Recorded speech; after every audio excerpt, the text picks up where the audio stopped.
Welcome back, and on today's show, Cultivating Contentment, we've been discussing our personal contentment. Now joining us in the studio, author Scarlet West. Welcome. Hello. So, nice to have you here. Would you describe yourself as content? I'd say slightly. I mean, I've got enough food and I've got enough clothes, and you know, I think what's most important is your health. I remember when I broke my leg, and it was just not being able to get anywhere without anyone else's help, and I think health is the most important. But yeah. Then again, I live in a shared house, and I just like my own privacy and not having to use the kitchen when other people are. And yeah, I dream of having a bed sit. Really, that'd be ideal. But contentment there, right? I would. Just being away from other people. So yeah, Own little space. I love the fact that everybody is so different, and what makes one person happy won't necessarily make another person happy. And, you know, talking about people's journey and their stories and so on, I'd just like to ask you wrote your own autobiography. I'd like to thank Manchester Airriffles. What inspired you to write and tell your own story? Well, I've always kept a diary, so it was just one of those things I always did, and I decided to keep it online because I kept losing my diaries just around my room, and I could write that anywhere then. I could just find a computer in an internet cafe or the library and just write whenever I felt like it. So I didn't write it every day.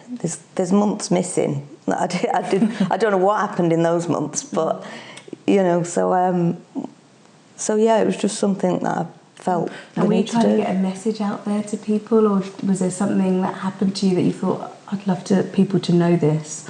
Oh yeah. Well, I've a lot of it's about drinking, and I do have a penchant for having a few too many.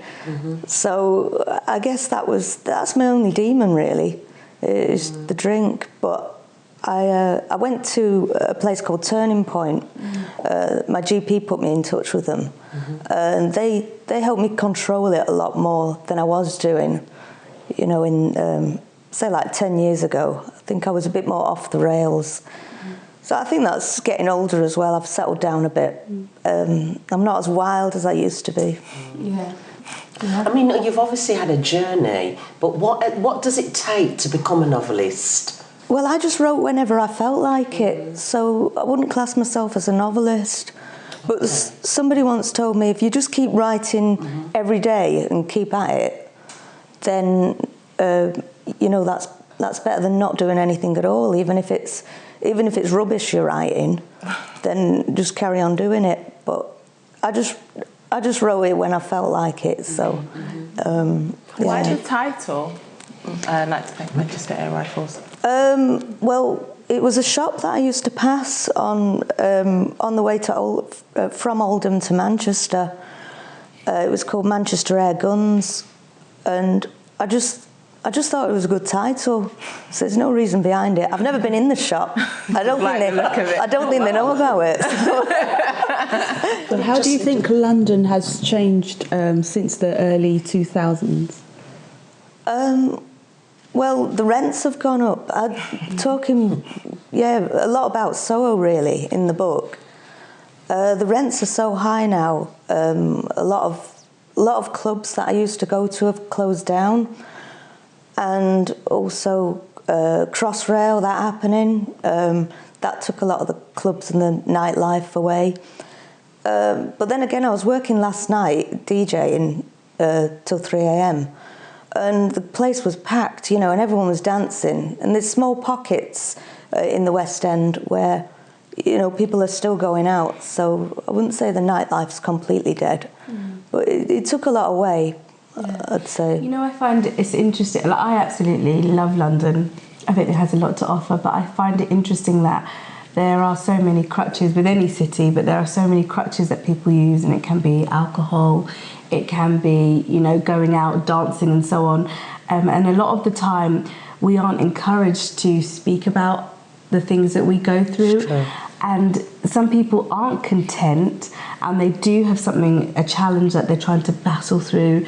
and they do turn to different substances or to something to try to forget about it. And so I find it really commendable that you come on the show today and say, you know what, I've battled with alcohol, or I've gone to turning point, and to be so open, because I know a lot, especially here in London and within the UK, a lot of people wouldn't take that step to actually say, this is what I've been through, you know, and to actually speak out openly about it.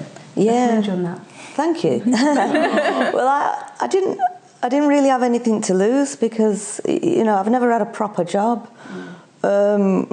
No one, I don't think anyone would employ a doctor or someone that was saying, oh, look, I've got an alcohol problem.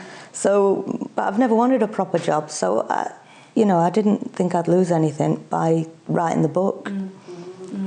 So, do you think you were happier as a singer, DJ, novelist? Which one do you think brought you most content? Oh, definitely novelist. It just means that I don't have to deal with anyone, and I can write it anywhere, you know, on the bus and in my room, wherever.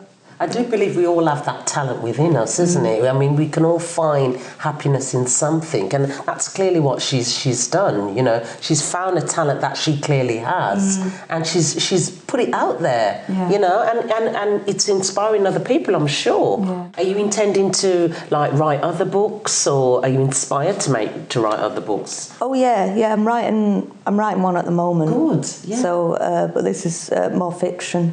This Okay. time. So it's inspired. I'm more removed from it. Wonderful. Oh, that's great. Well, thank you so much then for joining us today, Scarlett. It's been great. And we're going to take a short break, but don't go away, because we will be right back to discuss cultivating contentment more after this.